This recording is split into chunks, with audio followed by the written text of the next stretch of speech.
Hello YouTube family members, welcome back to mom with Yashu cooking world YouTube channel. అందరూ ఎలా ఉన్నారు? Please అండి, first time మన వీడియోస్ని చూస్తే వాళ్ళు సబ్స్క్రైబ్ చేసి ఫాలో చేయండి. ఈరోజు మన వీడియో ఏంటంటే చామదుంప కర్రీ చేస్తున్నాను. ఎక్కువ జిగురు లేకుండా టేస్టీ ఎలా చేయాలో చూపిస్తాను. ఈ కర్రీ కోసం నేను 1/2 kg చామదుంపల్ని తీసుకున్నాను. వీటిని ఉడికించుకోవడం కోసం కుక్కర్లో అయితే వేసుకుని తర్వాత దీనికి సరిపడగా వాటర్ని యాడ్ చేసుకుని కుక్కర్ మూత అనేది క్లోజ్ చేసుకోవాలి. ఇలా క్లోజ్ చేసుకున్న తర్వాత దీన్ని స్టవ్ మీద పెట్టుకుని మనం ఒక విజిల్ వచ్చేంత వరకు ఉడికించుకోవాలి. అందుకోసం స్టవ్ ఆన్ చేసుకుని ఫ్లేమ్ సిమ్లో ఉంచుకుని 1 విజిల్ వచ్చేంత వరకు ఉడికించుకున్నాను.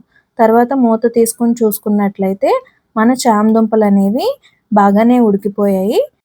ఇప్పుడు ఈ చామదుంపల నుంచి మనం హాట్ వాటర్ అనేది తీసేయాలి.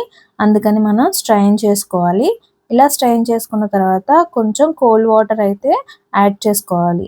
ఇవి చల్లగా అయిన తర్వాత మనం పైనున్న చెక్కునైతే తీసేసి పెద్దగా ఉన్న వాటిని కట్ చేసుకుని పక్కన పెట్టుకోవాలి. ఈ కర్రీ కోసం చింతపండుని 10 మినిట్స్ ముందే నానబెట్టుకున్నాను. ఒక చిన్న నిమ్మకాయ సైజ్ అయితే సరిపోతుందండి. దీనికోసం ఒక ఆనియన్, ఒక టమాటో, 3 పచ్చిమిర్చి తీసుకున్నాను.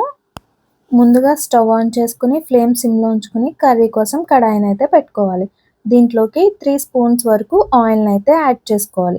ఈ ఆయిల్ హీట్ అయిన తర్వాత 1/2 స్పూన్ పసుపుని అయితే యాడ్ చేసుకుని ఇది కొంచెం వేగిన తర్వాత మనం దీంట్లోకి కట్ చేసి పెట్టుకున్న చామదుంపలను కూడా వేసుకుని ఒక 2 నిమిషాల పాటు కలుపుకుంటూ ఫ్రై చేసుకోవాలి. ఇలా ఫ్రై చేసుకోకపోతే కనుక అవి అతుక్కుపోతాయి. సో కలుపుకుంటూ ఫ్రై చేసుకోవాలి.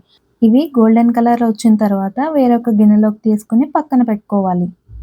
ఇప్పుడు మళ్ళీ అదే కడాయిలోకి 3 స్పూన్స్ వరకు ఆయిల్ వేసుకోవాలి. ఈ ఆయిల్ హీట్ అయిన తర్వాత 1/2 స్పూన్ మెంతులు, 1/2 స్పూన్ ఆవాలు వేసుకుని ఒక 10 సెకండ్స్ పాటు కలుపుకుంటూ ఫ్రై చేసుకోవాలి. ఇవి కొంచెం కలర్ చేంజ్ అయిన తర్వాత దీంట్లోకి కట్ చేసి పెట్టుకున్న ఆనియన్ ఏదైతే ఉందో ఆనియన్ అలాగే పచ్చిమిర్చిని కూడా వేసుకుని 2 నిమిషాల పాటు కలుపుకుంటూ ఫ్రై చేసుకోవాల్సి ఉంటుంది. ఇలా ఫ్రై చేసుకోవడం వల్ల అడుగు పట్టకుండా ఉంటాయి. 2 నిమిషాల తర్వాత మన ఆనియన్స్ అనేవి కొంచెం కలర్ అయితే చేంజ్ అయ్యాయి. ఇప్పుడు దీంట్లోకి కట్ చేసి పెట్టుకున్న టమాటోని కూడా యాడ్ చేసుకుని మరొక నిమిషం పాటు కలుపుకుంటూ మగ్గించుకోవాల్సి ఉంటుంది. తర్వాత కొద్దిగా సాల్ట్‌ని అయితే యాడ్ చేసుకోవాలి. ఇలా యాడ్ చేసుకోవడం వల్ల టమాటోలు అనేవి త్వరగా మగ్గుతాయి. ఒకసారి మళ్ళీ కలుపుకొని దీని మీద మనం మూతనైతే పెట్టుకుని ఒక 2 నిమిషాల పాటు మగ్గించుకోవాల్సి ఉంటుంది. 2 నిమిషాల తర్వాత మూత తీసుకొని చూసుకున్నట్లయితే ఆనియన్, టమాటో అనేది బాగానే ఉడికిపోయింది.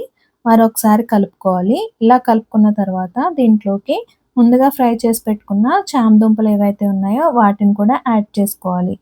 ఇలా యాడ్ చేసుకున్న తర్వాత మరొకసారి కలుపుకొని కారం, ఉప్పు అయితే వేసుకోవాల్సి ఉంటుంది.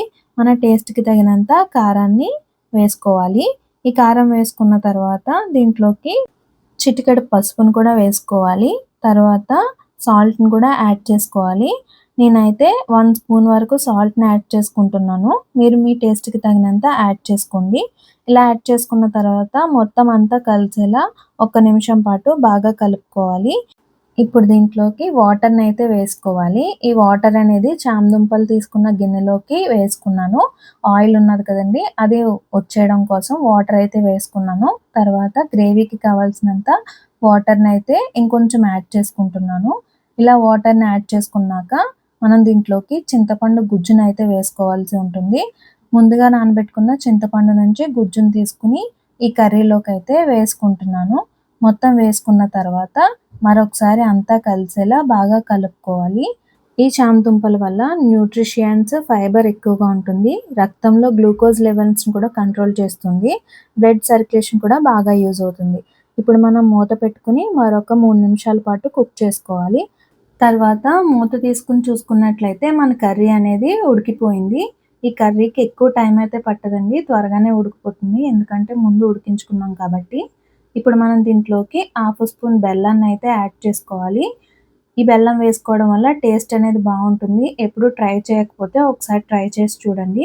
తర్వాత మూత పెట్టుకుని మరొక నిమిషం పాటు ఉడికించుకోవాలి. ఇప్పుడు దీంట్లోకి తరిగి పెట్టుకున్న కొత్తిమీరను కూడా యాడ్ చేసుకోవాలి. ఈ కొత్తిమీర వేసుకోవడం వల్ల ఫ్లేవర్ అనేది బావుంటుంది. ఒక 10 సెకండ్స్ పాటు కలుపుకుంటూ ఉడికించుకుంటే మన కర్రీ అనేది రెడీ అయిపోయింది. ఎన్నో హెల్త్ బెనిఫిట్స్ ఉన్న ఈ చామదుంపల కర్రీని వీక్లీ 2 టైమ్స్ ఆర్ 1 టైమ్ మీరు తినడానికైతే ట్రై చేయండి. ముందు వీటిని మనం ఫ్రై చేసుకున్నాం కాబట్టి జిగురు అనేది చాలా తక్కువ ఉంటుందండి. మీరే చూసారుగా అంత జిగురు ఉన్నట్టుగా అయితే ఏమీ లేదు కదా! తప్పకుండా మీరు ఈ రెసిపీనైతే ట్రై చేయండి. ఈ వీడియో గనుక మీకు నచ్చినట్లయితే లైక్ చేయండి. అలాగే మీ ఫ్రెండ్స్‌తో షేర్ కూడా చేయండి. మీరు ట్రై చేస్తే మీకెలా వచ్చిందో కామెంట్ చేసి చెప్పండి. Thank you for watching.